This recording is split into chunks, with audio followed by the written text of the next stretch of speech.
संतों को शीतल कहा गया है। आप कहेंगे ये तो संभव ही नहीं। अरे हम बता रहे हैं, अपनी आंखों देखी बात। गोवर्धन में कनक भवन आश्रम है,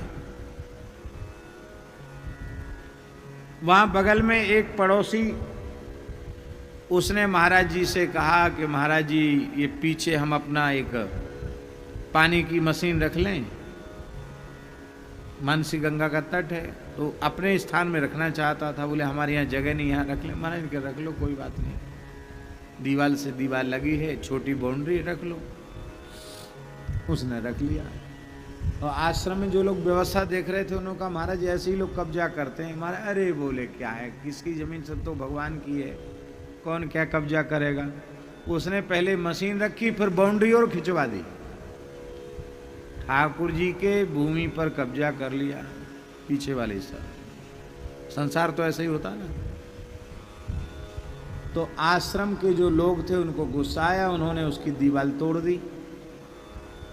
स्वाभाविक ऐसा होगा कि नहीं होगा, दीवार। और उस संयोग की बात थी कि जब वो दीवार रात को तोड़ी, उस समय महाराज जी वहीं थे, आश्रम में थे, हम भी थे। अब वो जो पड़ोसी था उसने गालियां बकना शुरू किया, इतनी बुरी बुरी, चुन चुन के गाली। हमारे ब्रजवासी भैया बोरो न माने, गाली की प्रतियोगिता, अखिल विश्व स्तरीय प्रतियोगिता हो तो हमारे ब्रजवासी भैया गाली देवे में प्रथम स्थान प्राप्त करेंगे। हाँ, ऐसी बढ़िया बढ़िया गाड़ी कि आप सोच नहीं सको, ऐसी बढ़िया गढ़ लेते गाड़ी, बढ़िया बढ़िया गाड़ी गढ़ लेते हैं, ऐसी गाड़ी दे चिल्ला चिल्ला के। अब वहां कुछ भवनपुरा के ब्रजवासी थे, परासोली गांव के भवनपुरा के ब्रजवासी, वो क्रोध में भर महाराज जी के पास आए थे। बाबा वही आए, उठा के पटके छत से। महाराज जी आप लोग शांत रहें, कुछ न बोले। सबको बिठाए रखा भीतर, वो कमरे में बैठे। देखा इसने कि गालियों से कुछ नहीं, उसने ऊपर से ईंट पत्थर फेंकना शुरू किया। माँ बहन बेटी सब एक कर दिया उसने।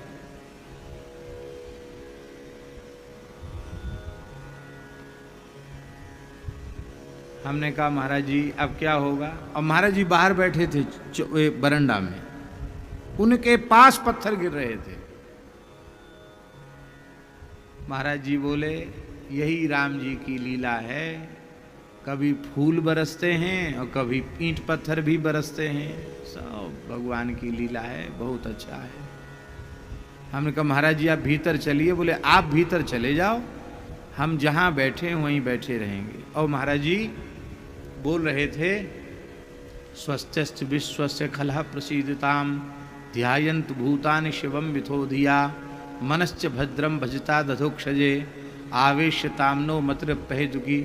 पंचम स्कंध में जो प्रहलाद जी स्तुति कर रहे हैं ना नरसिंह भगवान की, वो स्तुति महाराज जी बोल रहे थे। तो हमको भी थोड़ा रोष आया। हम कहा महाराज जी स्तुति करने से क्या होगा। बोले स्तुति करने से ही सब होगा। उस स्तुति का आशय है स्वस्थ्यस्त विश्वस्य, सारे विश्व का कल्याण हो, दुष्टों का भी बुरा ना हो। प्रहलाद जी कहते खलः प्रसीदताम, दुष्ट भी प्रसन्न हो जाएं, सभी प्राणी एक दूसरे के कल्याण का चिंतन करें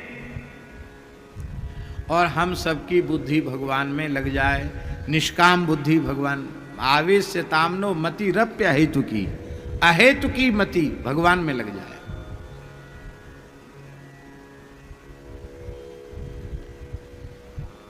अब वो बेचारा अकेला अकेला कहाँ तक गाली देते देते तो गला बैठ गया उसका, और पत्थर फेंकते फेंकते हाथ में दर्द हो गया होगा। जब गाली की आवाज आनी और पत्थर गिरना बंद हो गए तो महाराज जी बोले हाँ, एक महात्मा और निकला बीच में, उसके पीठ पे पड़ गया पत्थर। तो वो चिल्लाया जोर से, देखो महाराज कमर टूट गई। महाराज जी बोले बाहर निकले क्यों बाहर निकले। अरे पत्थर पड़ रहा है तो भीतर रहते, बाहर क्यों आए। सीताराम दास जी नाम था, उनको पीठ पे पत्थर पड़ गया। अब जब सब बंद हो गया, गाली और पत्थर सब बंद हो गया, तो महाराज जी ने किसी को नहीं कहा, एक तसला लिया और वो रोड़ा ईंटा पत्थर धीरे धीरे महाराज जी बटोरने लग गए, तो हम लोग भी लग गए। अब धुलाई सफाई हो गई। लोगों ने कहा महाराज जी ये तो बहुत बुरी बात है, आपके रहते हुए इसने इस तरह का व्यवहार किया। महाराज बोले देखो किसी को कुछ नहीं बोलना, आप कानूनी प्रक्रिया। बोले हाँ, व्यवस्थापक जो थे उन्होंने कहा हमने कोर्ट केस कर दिया है, कानून हाथ में मत लो, किसी को मार पिटाई नहीं करना, गाली गलौज नहीं करना, इसीलिए न्यायालय बने हैं, कोई बात नहीं। और उसकी मशीन तोड़ करके मशीन उधर कर दी थी उसके तरफ, और अपने ठाकुर जी का जगह बचा ली गई थी, उसी से वो नाराज था।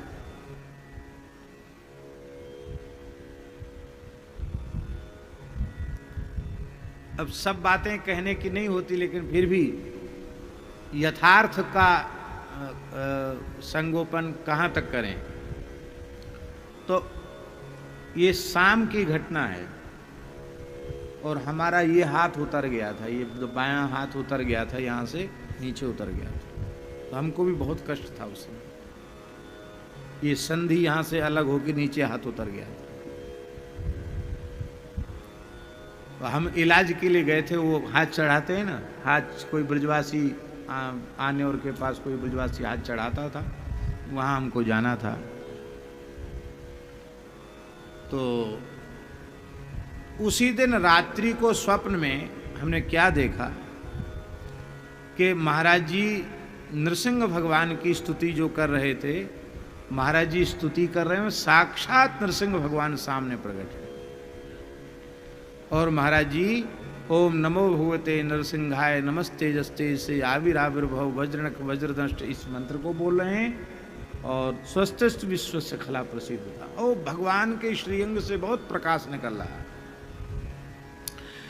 नरसिंह भगवान बड़े सुंदर हैं, बहुत सुंदर हैं, और इतना विकराल स्वरूप है कि हम तो सपने में डरप गए। तो महाराज जी हमसे बोले डरो मत, हमारे साथ स्तुति करो। तो हम भी स्वस्थ विश्व से खला प्रसिद्ध महाराज जी के साथ बोलने लगे। फिर बोले नरसिंह भगवान को प्रणाम करो। तो फिर हम उनके चरणों में जाकर हमने प्रणाम किया। प्रणाम किया तो उन्होंने मुस्कुरा कर ऐसे आंखों से ऐसे देखा हमारी तरफ, बस ऐसे देखा, ऐसे किया, ऐसे देखा। उन्हें नींद खुल गई।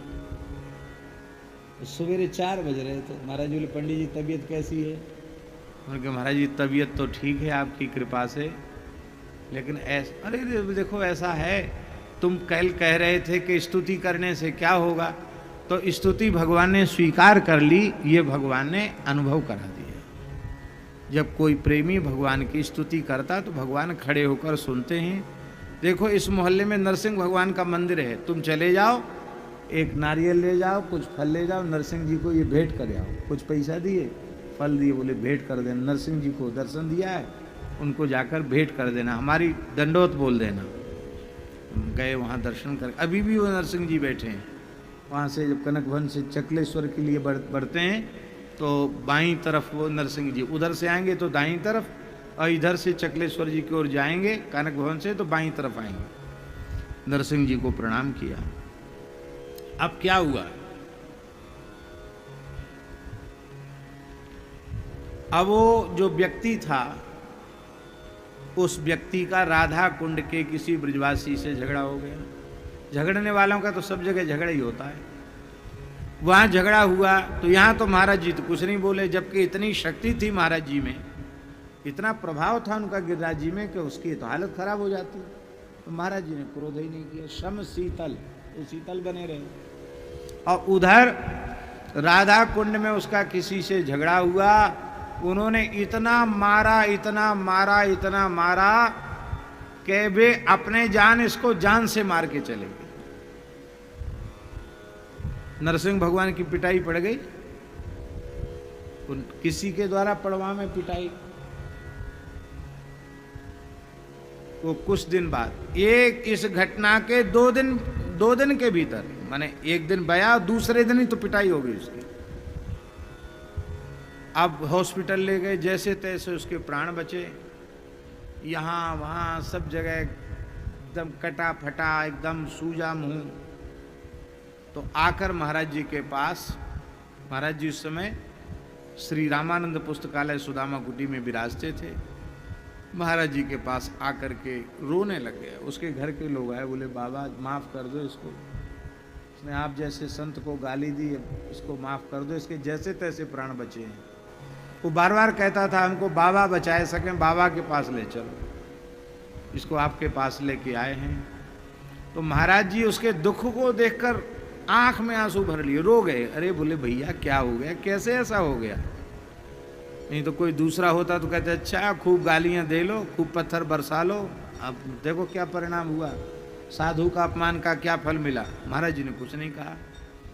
महाराज जी ने उसको कपड़ा दिया, इलाज के लिए पैसा दिया, और बोले कोई बात नहीं विष्णु। बोले बाबा हम वो चेला बनाए लो। महाराज जी बोले अरे भैया ब्रजवासी तो गुरु होए, चेला काऊ के ना होए, कोई बात ना है, चेला ही समझो, तुम गुरु मान लिया तो तुम चेला ही समझो। बाबा हमारे आपकी राजीनामा हमारा केस खत्म करवाए दो बस। उसने एक बात कही जो हमको अब तक याद है। बोले बाबा हमने आप जैसे संत को गारी दी और पत्थर फेंके तो वाको ये परिणाम है। बोलो बाबा सूरज नारायण के ऊपर कोई थू करे तो कहा होएगो, वाको सबरो थू मोड़े पे ही पड़ेगो।